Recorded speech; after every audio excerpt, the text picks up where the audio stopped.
Nyakora jongo chopo kanyo saa 7 mar odiechieng' kamoro amora ma intiere kawuono ma inchieng' tarik 31 dwe mar 10 higa mar 2023 odiechieng' ma bende King Charles III kaachiel kod Queen Camilla ochako limbe margi achiel kachiel e pacho kae. Magi weche ma bende wamenyonu achiel kachiel odiechieng' ma kawuono ka bende King Charles kaachiel kod Queen Camilla nosechopo e pacho kae. Wanene kanyo ka bende ochopo e kar jota mano mar jatend piny Kenya William Ruto, ka bende tok mano ne gidhi e kar romo mano mar Uhuru Gardens mano bore Nairobi ka. Chenro ma kamago wabro bedo kwa kelonu achiel kachiel e weche manyien duto mag odiechieng' ma kawuono. Ka thuolo makende mar ruaki neno weche manyien mag Migago, to mokwongo magi thuond weche ma wamiyo pek.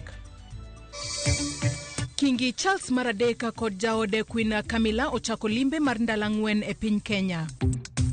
Those who will not be able to sit for this KCP, we shall be able to look at ways in which as government we shall assist these children to transit to the next level. Piny owacho dhi manyo chenro ne jopuonjre mane ok ondiki mar timo penja KCPE mondo gidhi nyime kod sombgi. Komiti mar twak oduoge twak kendo kawuono gi thor wach mar nengo mar ngima ma hinyo jo Kenya.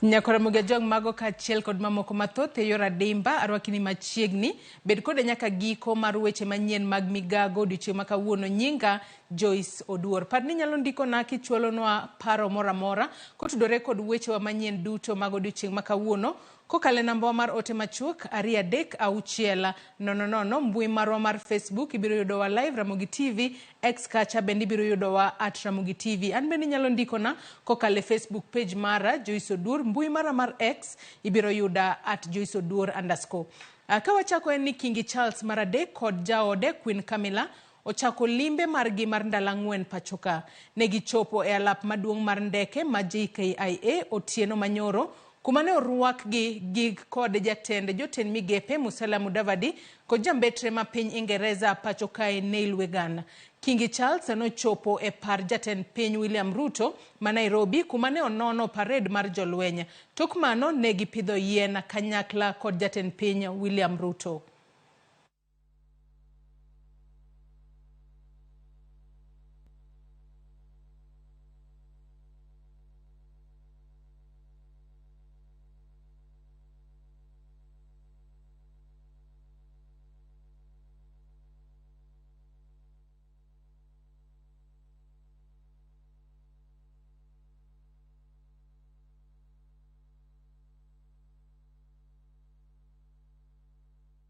Moko kuom jodaka kod jotelo mawuok e kaunti Manandi koro dwaro ni King Charles Maradeka oyang anyuola Koitalel Samoei mane sirikal mar jorochere onego tok telo ne oganda dhot Jonandi e kwedo telo mar jorochere kuom thuolo moheo higni 11. Koitalel Samoei nonegi kanyakla kod jotelo mamoko kendo wiye nochodi moter e piny Ingereza. Bende gikwayo piny Ingereza oduok wiye kendo osir wede Koitalel e yor somo kod miyo gi tije kaka yor chulo sanda mane gikale e lwet jorochere. King Charles, you are most welcome to this country of Koitalel Samoei, hapa Nandi County, na Koitalel Samoei children wapate hata kuungana na kupatia scholarship, wapatie kazi huko. Hiyo ndio tunataka. Hata British High Commission wachukue mtoto mmoja from the family of Koitalel Samoei akae hapo. So we are appealing to this government or British government led by King Charles, who is traveling to Kenya, that let us come together and sit together and we see how we can employ these children, how we can assist us, how we can give us free scholarship to United Kingdom. We should have a discussion around that particular issue so that if the colonialists who actually killed Mzee took the skull, they should be able to release the skull and bring it back so that these people can be rest assured and the family can be rest assured that the Mzee is rested. We have forgotten the people who had the longest resistance, who are documented as having fought the British with crude weapons, with skill, without the use of guns, and they were able to actually resist for that long. Jopuonjre mag klas aboro mane owe oko e kinde timo ndikruok ne penj madongo nyalo yudo fungruok kendo timo penj mabiro neno ni gin be giriwore gi jopuonjre wetegi e klas 9. Mane oyangi kod jagoro mongirore e Migago mar somo Belio Kipsang mane rango yepo mag penj odiochieng' mar 2 mar KPSEA kod KCPE. Belio bende okoni jopuonj mane oweyo jopuonjrego oko biro yudo kum ma owinjore. Kaka Judith Omondi lero, kaluwore gi mae, KCPE mogik ndach jopuonjrego nyalo lal poni oko migi penj. E odiochieng' mar 2 mar penj madongo mag KPSEA kod KCPE, jokanyo mag Migago mar somo pod ne omondo yawo kontena mag penj kogwen. E kaunti ma Kajiado, jagoro maongirore e Migago mar somo Belio Kipsang ne oriwore kod komishona gi director mag somo e kaunti no mar puodho ka penj go ni kare kinde ma ichwalo gi skunde. Belio koni kaka piny owacho gisechako chapni mar neno kaka jopuonjre manyicha ok ondiki kaka jotim penj kata bende gisebedo ka giikore ne penj go oyudo kony kendo dhi nyime kod somo. Jopuonjre gi yangore ni jopuonj maggi ne oweyo oko ma ok ondiko kaka jotim penj e kinde mane ging'e ni mae penj mogiki e pacho kae. Jok ma Belio koni jopuonj go biro ting'o. Those who will not be able to sit for this KCPE, we shall be able to look at ways in which as government we shall assist these children to transit to the next level. So between now and the time we release the results, we shall make sure that we shall have created mechanisms.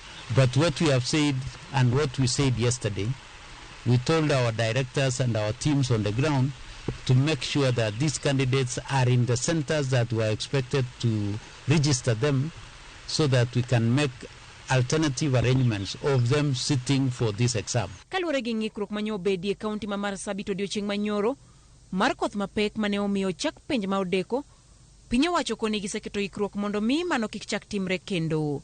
The most difficult was in Marsabit because notwithstanding the availability of helicopters, the early part of the morning was fairly missed, which also made it difficult for the choppers to take off. But at the end of the day, we are very happy that the whole country was able to sit for the examinations.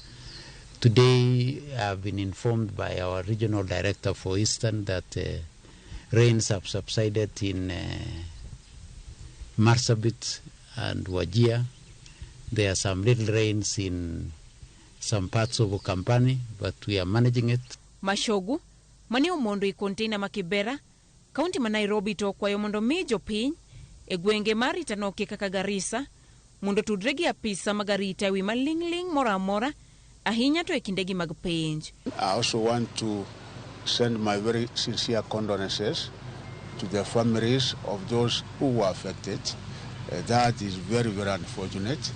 I think government will continue tightening the security measures in those particular areas of the country. And of course, for government to be able to manage, we ask the local communities also to come forward and give intelligence information to government so that we can be able to combat and counter those bad elements within our society. Okoninga ngwang nigi kendo kuomora mora mar penjo kubineno. We don't expect any single malpractice, any kind of cheating in this exam that we are doing, or in the coming exam that we are starting on the 4th. We have done the practicals, and we are now remaining with theory, which we are starting on the 4th of this month. Eutas mokwongo manyo tim, Jiario japuonjre Dorin Gaki, kod nyako ma wuondre kaka japuonjre Masi Wairimu, nyomaki e kaunti ni ma Nairobi. Judith Omondi, Ramogi TV. Akawadhi weche matimore kaunti ma Kisumu, eneten kaunti ma Kisumu, koro geto oganda modak gi ng'ol ahinya to joma mine e chenro mar tiegogi e weche telo kod jiwo yoregi mag yuto kaka yor medo bero ngimagi kod yoregi mag daka. Chenro ni chwalo kanyakla gi migepe mamoko ma ok mag piny owacho kagigeto chwalo chenro no e sub-counties abiriyo e county no. James Okoth nie romo no e county ma Kisumu e yo ma achiel kachiel. James, kinyalo winja ka intere county ma Kisumu, iriyo nade county ma Kisumu odiochieng' ma kawuono, tinyalo mana medo leronwa kotudore kod chenro no ma bende 10 county ma Kisumu chwalo. James. Sario mabera hinya achiel kachiel kawantie county ma Kisumu e romo madhi nyime ma bende kaka inyalo neno kama antieni wantie gi ji mopogore modagi kit ng'ol mopogore county ni Joyce ma bende tend county ma Kisumu temo matek ahinya mondo kelgi kanyakla mondo neni wechegi mag dongruok kata yoregi mag dak one kaka inyalo migi jip to kod mijing'o mar dhi nyime medo kata mana yutogi kuonde magidakie kata mana kuonde magitie. Joyce bende tend county ni osebedo ka temo ahinya mar neno ni giloso kata mana kuonde ma chokruok mag oganda midendo gi dho ngere ni social centers sub counties mopogore Kisumu county ka mar neno ni jogo modagi ng'ol mopogore nigi thuolo mar romo kinde duto magidwaro ni giromi to kendo gibet gi yo mayot mar neno ni romo makamago odhi kare. Ang'imiya mana thuolo makende mondo alos gi achiel kuomgi kata moko kuomgi mondo ging'iswa anto gin yore mage makoro wang'ni tend county ma Kisumu geto ni mondo chwal kaka achiel kuom yore mag jiwo kod medo bero ngima mag joma odagi ng'ol mopogore. Karibu ang' ni chak kwa gi nyingi kono anto en chenro mane makawuono ungo kai kata madhi nyime. Erokamano, iluonga ni Caroline Agwanda, atiyo e county ma Kisumu e office governor Professor Peter Nyang'nyong'o, His Excellency. County government ma Kisumu timo chopo kare singo mane piny mar Kenya oketo iluongo ni Global Disability Summit 2022 mawacho ni tudruok mar sirkal to gi jiwo okenge gi grube mag jomong'ol. Koro thuolo ni kendo mano chopo kare kendo chik mar piny mangima mar jomong'ol ma wacho ni ka sirkal tiyo to nyaka otimre nade oti gi joma timore nade grube mok mag piny owacho. Koro thuolo ni watimo project miluongo ni OPD's Leadership, Engagement and Development. Tiende ni riwruok mar jomong'ol, telo, tudruok to gi dongruok. Koro project ni endi obedo funded gi CBM Global Disability Inclusion ne group miluongo ni Hope Women with Disabilities, in short HOWID. Tich magitimo maduong' kod kachiel kod county en ni mondo otimruok nade opuonj jogo mane e kor gwenge ratiche mag jok man gi ng'ol kendo opuonj jogo matiyo sirkal bende ratiche kod okenge makare mag chike maluwore gi ratiche jomong'ol. Machielo jiwo joma mine monyuolo nyithindo mong'ol e yor ruecho mani biro tim gi Department mar Health Rehabilitation biro timo mano e villages manitiere ka. Ibiro chak gi Kisumu Central, villages mantie Kisumu Central, bang'e obiro sudo kang'. Machielo en jiwo jogo ma ong'ol mamine e yor keno. Ing'iyo ni ofuku ni nitiere gang'o kata iwuotho itimo gimoro, koro nitiere program mamiyo gi yudo olo moro matin magisirogo ohala margi. Machielo kendo en loso kang' mar jiwo golo wach e weche ma onego bed ni timo kuom ranyisi ka awuotho kata ka ludha ni obet piny ka to samoro igweye kata samoro ikete kuma ok ni kare, samoro kinyal ng'e ni mano en ketho raticha. Koro mano ibiro ketgi kendo bende puonjruok e gimiluongo ni creating our advocacy on gige jomong'ol kaka mano kore ne etiquette Okay, koro onego wabro nyiso gi ni onego giti gi dhok mane ka girifa gi jomong'ol, onego giti gi dhok mane ka girifa ne kit ng'ol mopogore opogore kata marit, ang'o monego itim, ang'o ma kik itim, chik mane ma support gino mondo time, organizations mage bende mwanyalo medo tudore go mondo wamed dhi go mbele, kaka organization mwasebet kwatiyo go bende okang' makamano kinde duto en organization miluongo ni Tinada. Youth organization. It's an international NGO. Thank you very much. Erokamano ahinya. Ang' nakawo kinde ni mam ing'iso nyingi tikonwa ni to eke weche misepuonjri kaluwore gi chenro machalo kamae chakre uchak chenro machalo kamae. Kuom nyinga an Caroline Apeyo. Gima sepuonjra kony maseyude Hope Women with Disability en gi konywa korka loan. Koro wamne yudo kaka watingre malo nikech ng'ama nigi disability kane piny tad piny. Ko chak ting'e malo, tembo tingre malo matin. Koro kanye ma Hope Women with Disability osekonyowa ahinya. Erokamano ahinya. Ka wadhi nyime, in bende nyiswa nyingi konwa to gin chenro mage kata geno mage ma in go mar ni konyruok ma kamae bro goyo kodi okang'. Okay, an kachake nyinga iluonga ne Mildred Auma Howard ka ne treasurer mar group ni. Mokwongo ago erokamano ne CBM Global Disability Inclusion ene momiyo wan ka odiochieng' ma kawuono. Kaluwore kuom fund mane gimiyowa emomiyo wayudre ka agone gi erokamano.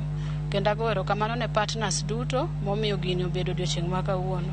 Koro ber mana seyude Howard mokwongo omiyo ang'eyo raticha kaka ng'at man gi ng'ol, kech wang'eyo ni nitie ratiro mochakore malo international Africa to gi Kenya ka.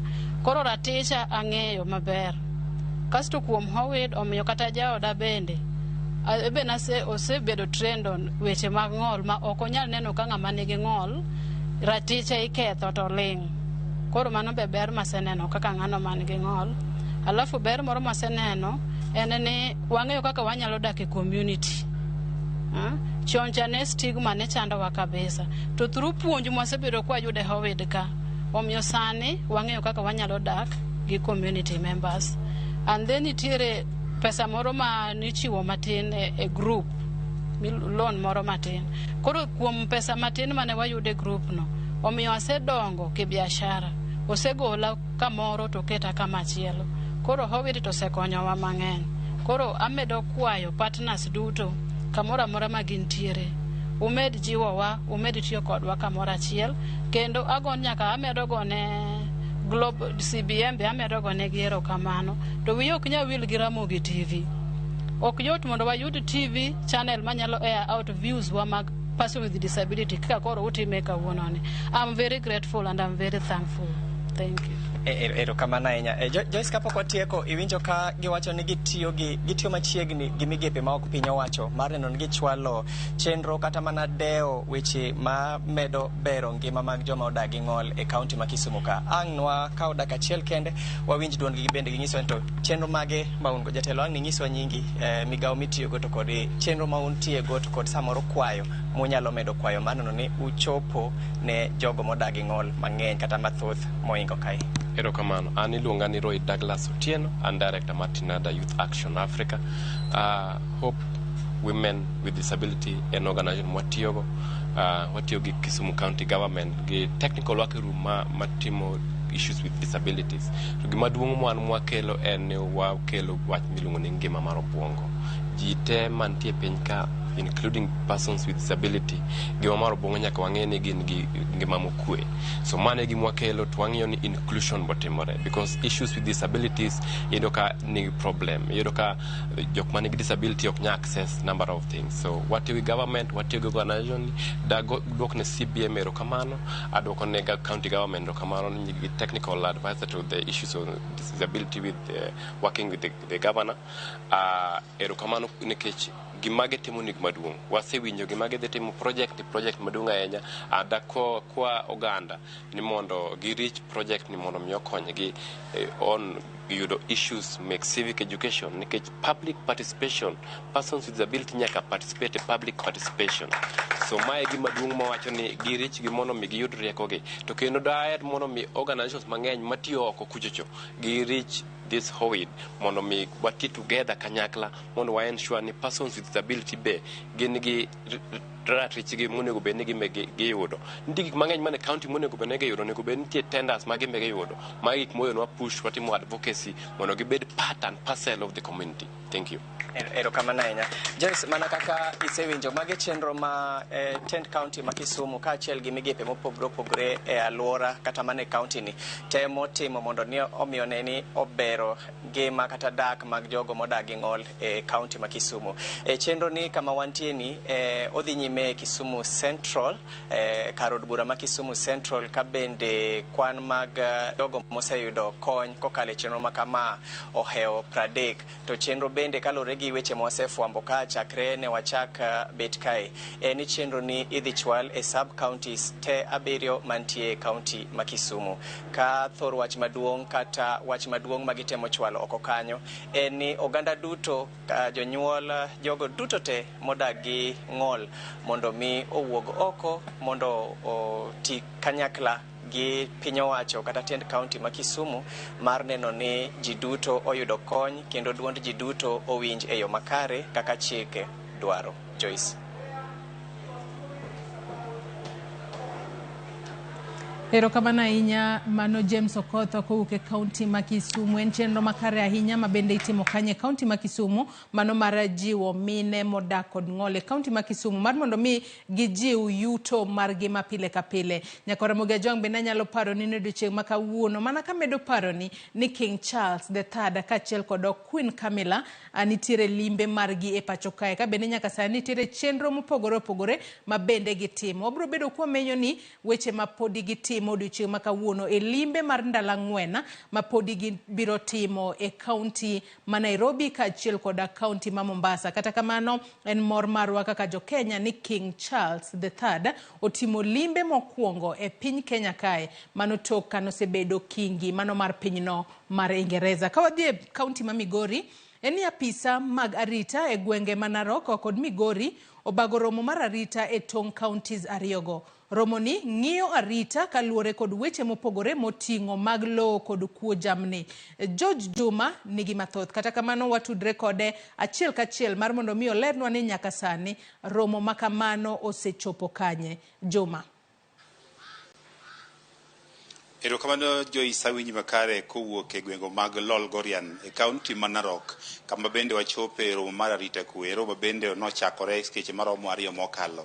Moke kinde mokwongo bende koro romo ni mar arita kwe koro timre ka bende kinde maromo dwe achiel mokalo romo machal koda ma bende otiyo gwego mag Ang'ata Baragoi mawade gwego mag Kuria East mar ng'iyo to ere kaka inyalo tiek wechego mag koko ma bende osebede tong' gwengego mag Narok kaachiel kod mano mar kaunti ma Migori ma bende osekelo lal mopogore opogore ma oting'o kata mag moko moganda. Romo bende nyaka sani onjwar kod jotelo mopogore opogore moting'o jalup gavana ma Migori Joseph Mahiri mar ng'eyo ere kaka inyalo kel kwe e kind oganda ariyo ma odak e tong' kaunti no ma Narok kaachiel kod kaunti no ma Migori. Antie kod achiel kuom jogo moyuore romo machal kod mae madwaro ni mondo koro watwago mar ng'eyo ni to nyaka sama weni bende giseyudo kaka inyalo tiek koko ma osebedo ka kuom higni mathoth. Miya thuolo mondo awuo kode kokalo kod yono mar Kiswahili. Kwanza hii ni Ramogi TV. Ningependa kwanza ujitambulishe kwanza tujue kwamba nini haswa inaleta hali ya taharuki katika eneo hili. Asante sana kwa majina, naitwa Gabriel Mibei, mkaaji wa Ang'ata Baragoi. Kweli siku ya leo tumekutana na wazee kutoka Kuria East, sehemu za Kuitembe na Ntimaru, kati yetu na wase wa Ang'ata. Tumekuwa hapa kwa minajili ya kusuluhisha misoso ambayo tumekuwa naye, watu wamekuwa wakipigana, ambapo tuliweza kupoteza watu 3 tayari tangu hiyo vita ianze, na kuna majeruhi kadhaa wa kadhaa ambayo bado hata wengine wanatibiwa hospitali. Chanzo hasa ya hii shida ni mambo ya mashamba, saa nyingine leasing ambayo watu wanalima, alafu saa zingine pia mzozo wa ng'ombe, kuna wizi ya ng'ombe kati yetu na jamii, ufuatiliaji ya ng'ombe saa nyingine ikiwa kero imekuwa shida kidogo, lakini nafikiri leo wazee watatatua, sababu mambo ya wizi ya ng'ombe ni hawezi, na tunajaribu kukemea wote kwamba hiyo wizi isimame, iishe, na watoto wale walikuwa wanapigana kwa shamba tayari. Nafikiri siku ya leo tunaenda kuhamasisha vita isimame. Hiyo vita imekuwa inachangia pakubwa, kuna mambo ya kulima, kuna biashara inaendelea kati yetu, soko ile yetu ya Ng'ata, soko ya Kuitembe, soko ya Timaru ilisimama kati yetu, na hata kidogo barabara ilikuwa imesimama, lakini nashukuru wale walioshughulika pia mpaka at least barabara watu wanapita saizi. Na mkate tu ya mzozo ya mashamba tunasema watu wafuate procedures ya kulisa mashamba. Pia wale watu wako na ng'ombe zao, kama ng'ombe yako haitoshi kulisha mahali ya nyumbani, angalia kama umekomboa shamba uweze kugawa mahali ya kulisha ng'ombe yako, sababu tumekuwa na shida, watu wanakulia mifugo, wanalishia mifugo chakula wenyewe, na saa zingine hata watu kupigwa mishale na wale wameingilia sisi kati. Na mimi leo vile viongozi wote wawili kutoka Migori County, Deputy Governor Migori na Deputy Governor Narok na wazee, leo tutakuwa na suluhisho, na mimi amani itadumu na tunaendelea kurudi maisha ya kawaida. Hii shamba ambayo mnang'ang'ania, shamba ya kibinafsi, na nini haswa inaleta hii shida? Hii shamba ni watu wanalisi. Although hiyo shamba saa nyingine tuko na kesi kotini na jamii ya Wasiria, lakini kuna wale wa jamii asili analisi kwa Wakuria, jamii ya Wakuria, na kuna pale tu watu nalima. Sasa zingine watu wanagongana hapo, mwingine anafanya double leasing, lakini tulisema watu waweze kuelewana, vile wanalisi wafuate procedures ambaye itajulikana nani halisi alilisi hiyo shamba. Si mara ya kwanza tunaona hii mzozo. Nini haswa imetatiza zile mazungumzo umekuwa nayo hapo awali na kufikia sasa bado tunaona hii shida bado inaendelea? Nini haswa inachangia hizi? Mbali na mambo ya mashamba, kuna wizi ya ng'ombe, wizi ya mifugo. Sana tuwezi kaa muda bila kuwakora wawili kuiba pande ile na pande hii. Na hivi majuzi kuna ng'ombe zilikuwa imeibiwa ikacross kuja hapa kwetu mwaka uliopita, lakini ng'ombe 129 na turudisha wote. Juzi kuna ng'ombe iliibiwa, ng'ombe 11 ikafuatiliwa, ikachelewa kidogo, wakati ilikuja kulipa sijua walikuwa na hasira wakaua mtu barabara. Hiyo ng'ombe 11 ilisababisha sijui vile walilipisha hiyo ng'ombe, walirudisha ikalipishwa kwa wenyewe, alafu labda wenye ng'ombe naye alikuwa labda hukuhusika, wakaenda kuua mtu barabara. Hiyo ikawa kero ya kwanza. Ya pili, kuna ng'ombe 18 walichukua Ngendale, ikaenda karibu miezi 3 wakifuatilia. So hiyo delay ilileta shida. Wakati commissioners wote walikuja, kulikuwa na provocation. Pia kuna mtu alikuja kulishia chakula ng'ombe shamba ya watu. Alafu hiyo mzozo ya ng'ombe na mahindi ikakosea, watu wakakosana, pati mbaya moja akauliwa. Hiyo pia imekewa kero. So sana ni mambo ya wizi ya ng'ombe, na tunatarajia wazee wakiingilia na kukataa wizi, hiyo inaisha.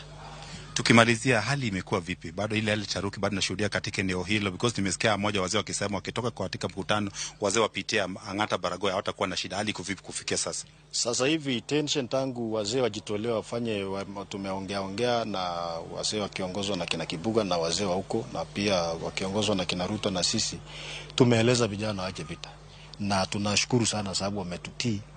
Tuliomba tupate nafasi ya kuongea ili serikali iweze kupata nafasi ya kujua ni chanzo ni hasa ni nini.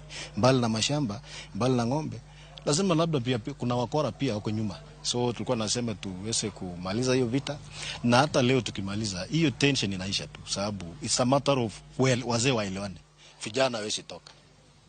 Asante sana, nimeshukuru sana, asante.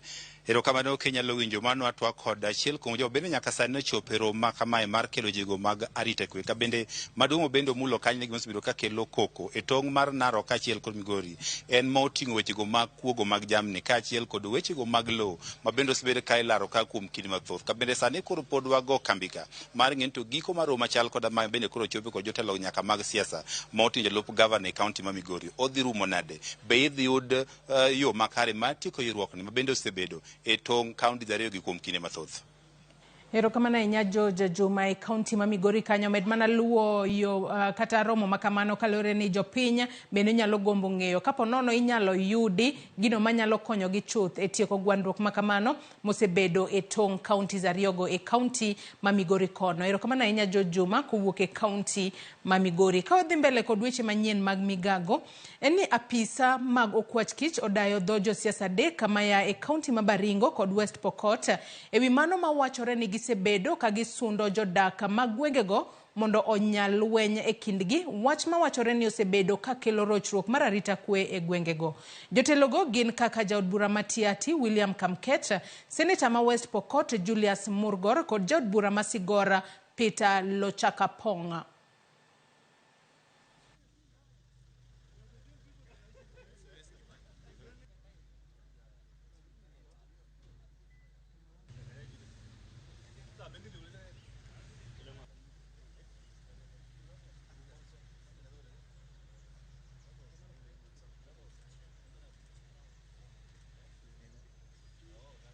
Jatend Migago mar arita Kithure Kindiki obago romo mar lalruok kod kamiti manono weche mag arita e gwenge mag Hoho mar Okaka e gwenge ma Loruk Baringo North e kaunti ma Baringo.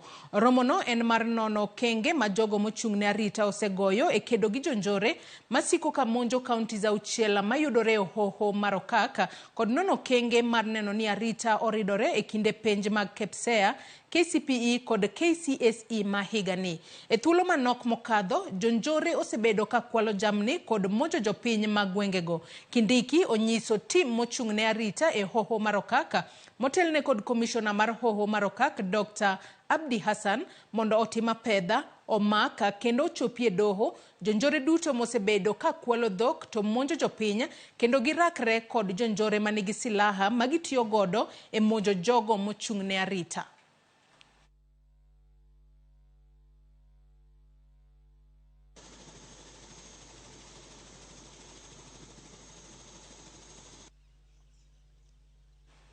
Nyakora Ramogi na mar mondo mi akaw yoyo mokwongo e weche manyien mag Migago odiochieng' makawuono kapok akaw yueyo.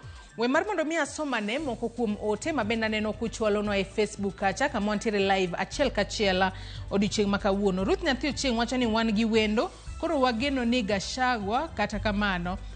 Ote moko kwa nyal samocho ka wageno ni Gachagua dhoge ok bi pusore. Ramogi ler umoja koni.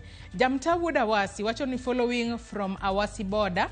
Aya ote machielo mano mar Ayamo Nyakwara oro ote mabora ahinya kae wacho ni welcome to Kenya King and Queen. Wacho kae ni after 60 years of independence nyaka sani koro wacho ni sirikal mar pinyno ma Ingereza podi atimo gigo miluongo kanyo ni exploit gigo mantiere pacho kae ka bende podi gidonjore nyaka wechewa mag yiero. Kata kamano wacho kae ni gino mabende sani koro oselokore en gino monego bedni lokore en mano miluongo kanyo ni colonization. Ore ote mabora ahinya kae kata kamano utieko kae ka bende wacho ni I remember Samora Machel once said if you see Western praising me which means I betrayed you my people and here we are with Ruto the president. Ote machielo mano mar VDJ Sam wacho ni would mean aiso kosele wawinjo chenro maber ahero Ramogi TV. Cynthia Ochieng wacho ni Roy Douglas Otieno chuny director wacho kanyo ni keep up the good work brother. Ote machielo kanyo mar Stephen Oginga governor wacho ni weche manyien mag Migago chopona e yo makare ka an Rodi Kopany Homa Bay Dala Wood Marindi Kanyada. Ramogi TV ler adua. Evelyn Teresa bende wacho ni wewa winjo weche matimore e gwenge e wagisani ka bende ote mogik manga som kanyo mara Mark Awuor wacho ni Betty Chokmin Edi watching live kantiere Arudi School Kawango Village. John Waweru Ouma bende wacho ni Ramogi ma olunga Ouma ka ansindo japuonj matimo kama en jajuoka ipimo gi mari manen kalore kod weche mabende wachako godo kalore ni nitiere jopuonje moko mabende ok nondiko jopuonjre madhi timo penj mag KCPE. Nyakora Ramogi jonga ka yueyo madundo gi sani tok yueyo aduoga dhi mbele kod weche manyien mag Migago kik idhi mabor.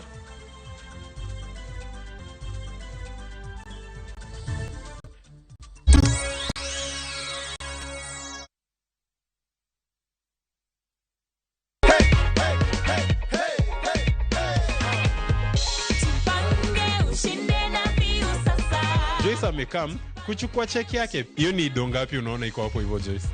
1500. How does it feel to be this rich at this point in time in the economy?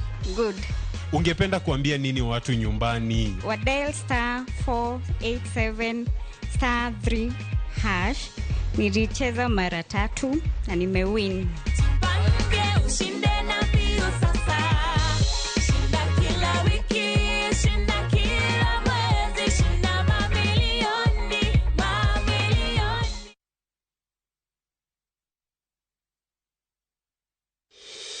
Setting up a fundraiser is now just a click away. Visit www.saidika.co.ke and start your fundraising journey today. Medical emergencies, funerals, weddings, supporting your church, school, or corporate needs, Saidika makes fundraising much easier. Once you visit www.saidika.co.ke, select Start a Fundraiser and watch your cause come to life.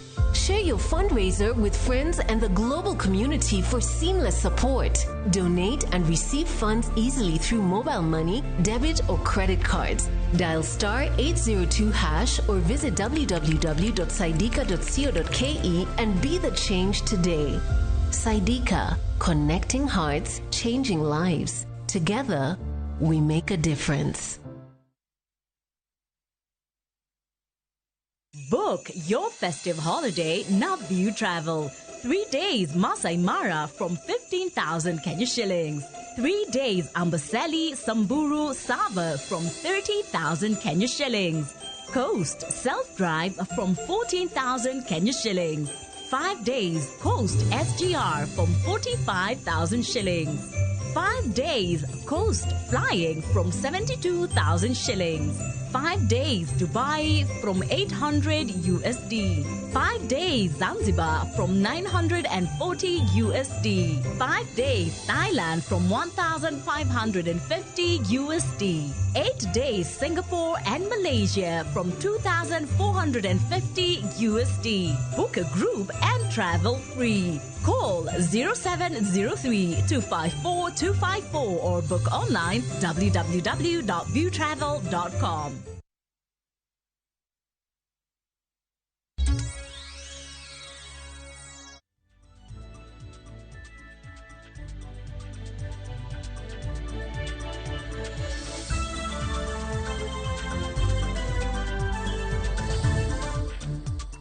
Machiegni kendo nyaka Ramogi Ajwang' neno weche manyien mag Migago. Koth maduong' mamedo chwe e gwenge ma pacho ka okelo midhiero mag mwandu kaka apaya matudo Marsabit kod Kor kendo rocho chenro mag wuoth. Jodak koro dwaro kaka inyalo konygi ahinya ne jopuonjre ma giwacho ni ok gibi yudo kaka dok e miergi. Jodak go Malay Samis wacho ni sani gineno pek mar wuoth kaluwore kod chal marach mar apaya mamedo kethore nikech koth.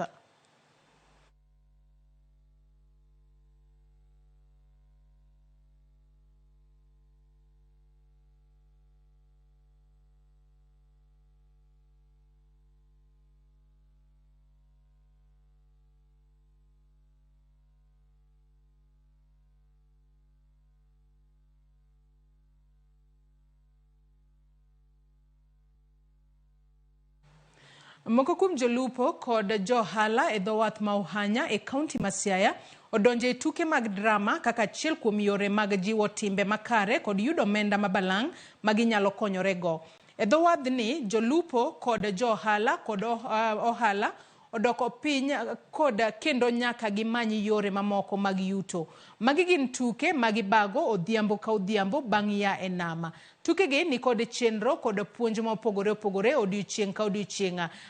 Gibende mathoth giyudo thuolo mar tugo e nyasi ma ibago e kaunti no kama giyude chudo. Wanyaka masani atimo en tij lupo, lakini koro tich mo seche ma waonge gi gina nafas mar ginene no to wakaoga condition mar biro to watimo training marwa ni to mae tugo moketo wa yeka.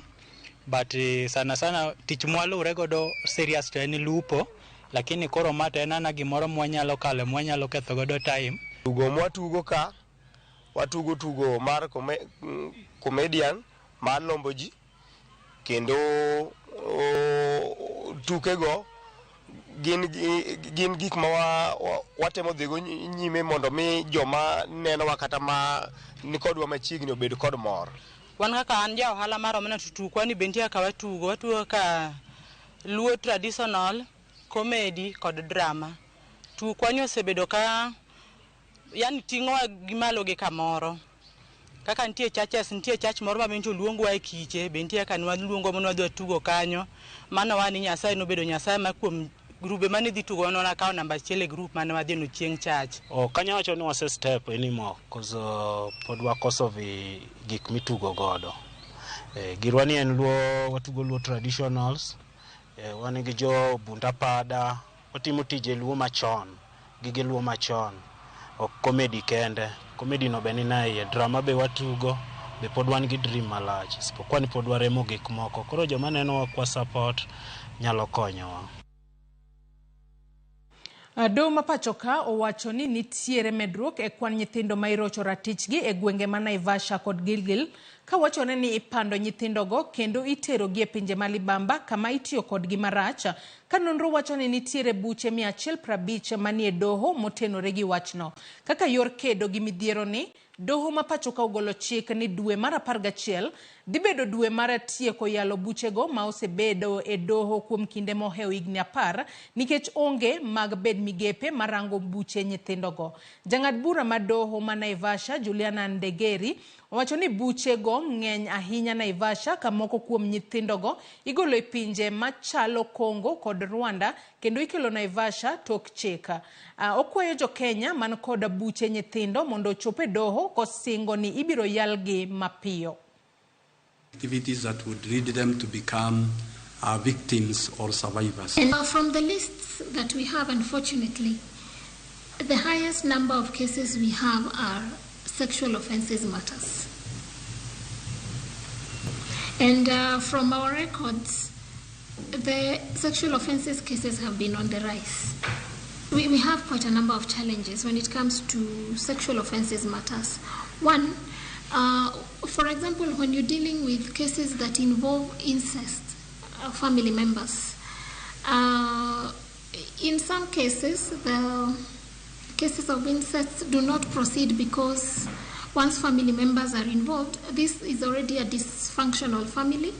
And now when you bring in a court case, you are in the minds of those people who are involved, setting the family even further apart. So they may want to hide the victim to prevent the victim from testifying. Gender-based violence, it is a criminal. It is not supposed to be solved under those kangaroo courts, but through the partnership of all the actors, as the CBO, the CSOs, the CUCs, at least the community of Naivasha has got a good awareness that has at least tried to help in that creation and also information dissemination. Chenro ma piny owacho ni godo mar medo kwan omenda mag somo ma ichulo e skunde mag piny owacho dhi medo sigo ne oganda jo Kenya ahinya to mago ma yutogi ni piny. Ma owachi gi jaod bura ma Bumala Wamboka Wanami wacho ni jopiny sani ni kod pek ma ikelo gi nengo ngima ma sani ni malo e pachoka. Nowuoye romo manokelo kanyakla jotend kweth mar Azimio la Umoja One Kenya Alliance manie kaunti ma Bungoma e kar chung od bura ma Webuye ma Imbo. Jaod bura no dwaro mondo jatend piny William Ruto oduok piny wuodhe motimo e pinje maoko kendo duok piny kwan mag usuru ma ichoko kuom jopiny. Kibaki alikuja akatuletea free primary education 2002 baada ya Moi kunyanyasa sisi miaka mingi, akaleta nafuu mpaka in the whole world Mkenya akakuwa the most optimistic person. 2013 Uhuru Muigai Kenyatta akatuletea free education kwa day school secondary, ikakuwa pesa kidogo tunalipa 9,000 peke yake. Wewe kama hutaki kujenga legacy yoyote kwa education, wachana na mambo ya elimu. Ile Kibaki aliweka huo msingi, usiguze. Ile msingi Uhuru Kenyatta ameweka, usiguze. Manake tumeambiwa sasa hiyo fees mmekuwa mnalipa, wanataka kupandisha. Ana tax kila kitu mpaka sasa wana tax mambo ya elimu. Mheshimiwa Rais William Ruto, uchumi imeenda juu. A respectable government lazima ihudumie wananchi kwa kushukisha hali ya maisha. Hali ya maisha imeenda juu sana. Komiti mar Senate manono chenro mag thieth kotel negi kod Senator ma Uasin Gishu Jackson Mandago koro dwaro ni ten county ma Bomet oler gino momiyo nitiere dhugruok mar jotuo e od thieth ma Longisa County Hospital.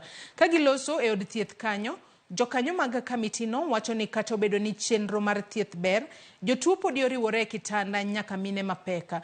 Tok limo od thieth malongisa, kamitino bende oromo kod Governor Hilary Barchok e log tich mar kaunti no.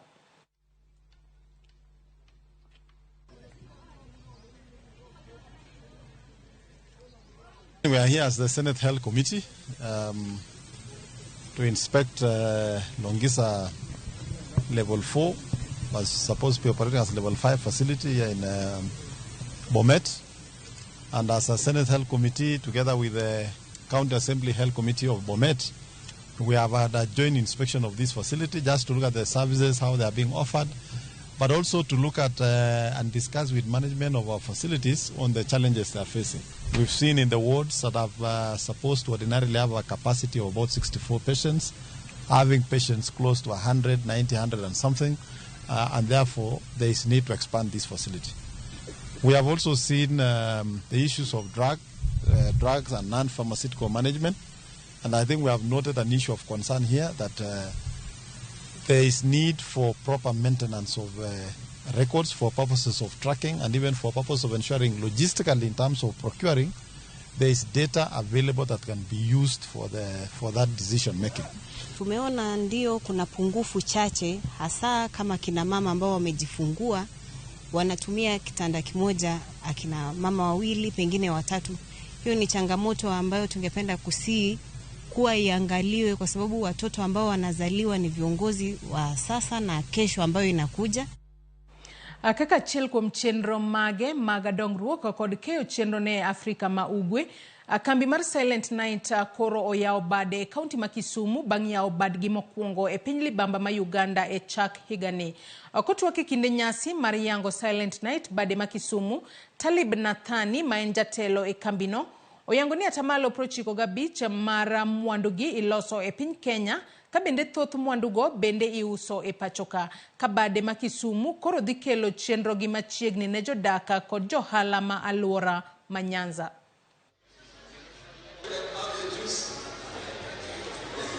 And really the idea is that Africa is a place where the customers are becoming increasingly discerning. They would like to have some of the best items produced and available in their countries. And I'm very proud to say that all that you see here, 95% of it is made in Kenya. We always have this perception that it has to be made abroad, but I'm very proud to say that 95% of what we produce is made in Kenya and largely sold in Kenya. So this is really part of our expansion plan across East Africa. We've opened our first shop in Uganda this year as well. But we're at least now, I'm proud to say, as a result of the Kisumu shop, now in all the major cities in Kenya. So we're very proud that we can actually go to Kenyans and serve them where they are, as opposed to request them to come to Nairobi or other cities.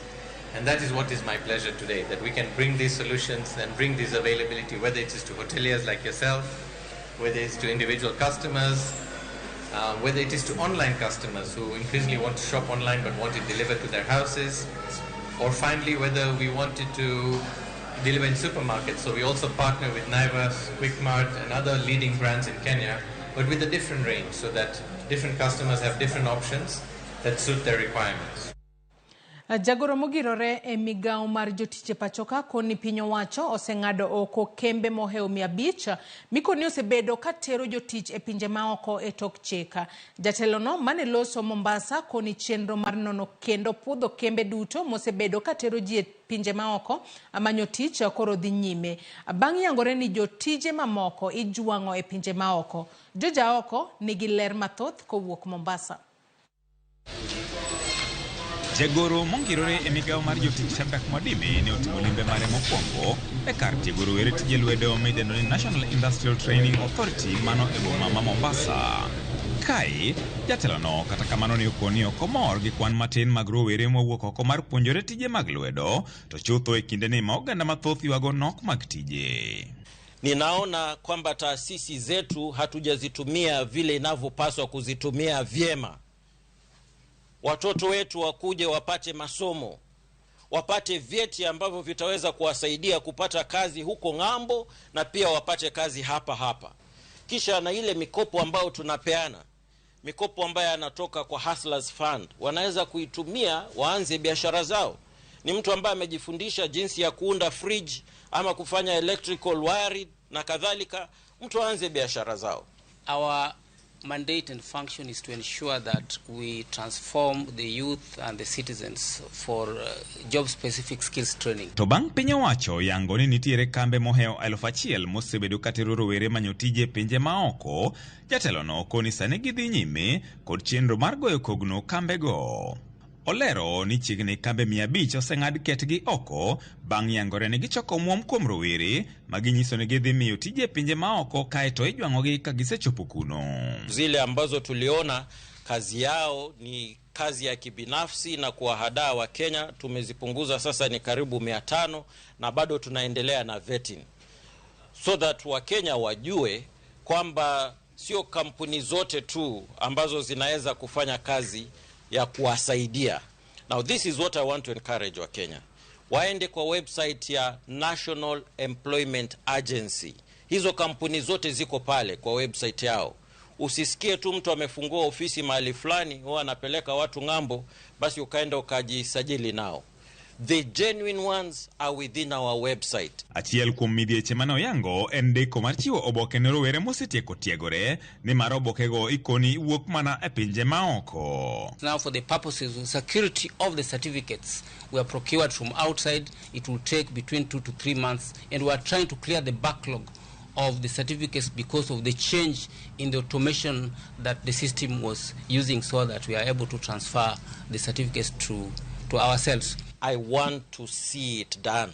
That is now a directive, from the principal secretary. And going forward, if we have the capacity of producing the certificates within, so that a young person is not kept waiting for an indefinite period of time, we will undertake that through an RRI program. Ma timore sechegi mabende moko kuom rowere Mombasa ne onyiso mor margi bang' piny owacho chako chenro mar chiwo nigi oboke mag wuoth mosebudho ka morgi en ni gidhi manyo tije e pinje maoko.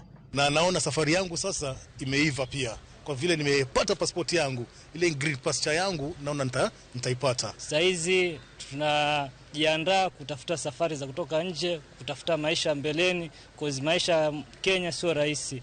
Sasa inabidi tutafute safari, na safari sio kupatikana na kwa rahisi kwa sababu ya pasipoti zetu, na pasipoti nimepata ndo hii hapa. George Aoko, Ramogi TV, Mombasa.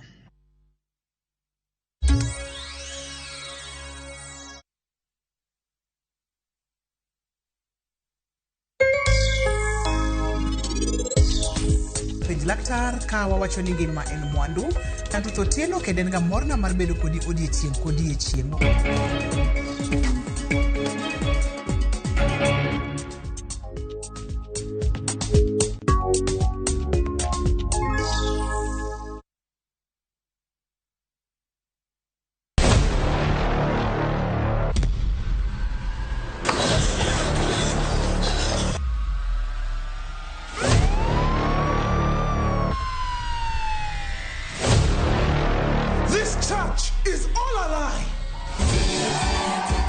Prophet and his family run a vibrant church. The congregants are happy, the tithe is flowing in.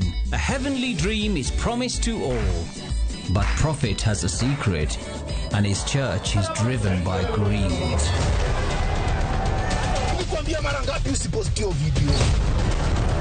Would you die for your church?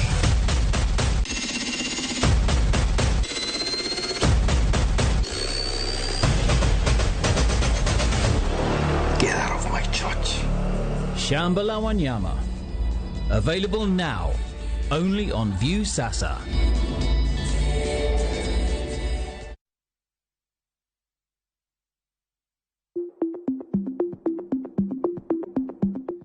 Bedo ni ng'ato ni kod tuo mar kansa ok onyiso ni ong'adne buch tho. Lim od thieth mantie machiegni kodi mondo pimi kata timni screening. Oteni okelni kod Royal Media Services. We care.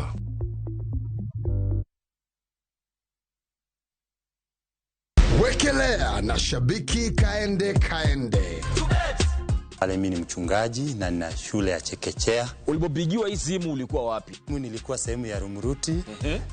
Kwanza nilikuwa na ile kusita kidogo, lakini hiyo sauti ya mwanadada nikaona wanadada sio rahisi sana kupeleka mtu hivi. So wewe project umeamua kufanya na hii pesa ni gani? Kwanza ni kujenga nyumba ambayo nataka kumalizia.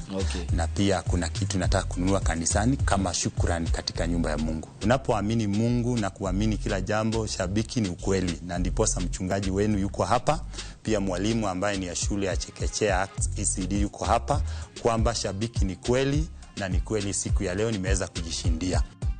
Wekelea na 50 bob pekee for a chance ya kuomoka na 500k. Lazima kaende, yende kila wiki. Play responsibly. Betting can be addictive. Not recommended for the persons under the age of 18. Authorized by BCLB number 587.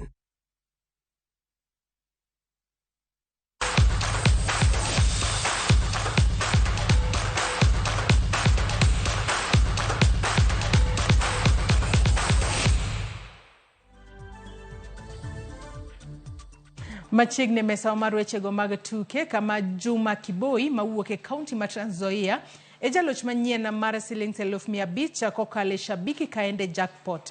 Kiboi noyudo makare tuke 11 kuom 13 kendo olero ni obiro tiyo gi omendano e medo hande mar uso gige sitima. Omedo jiwo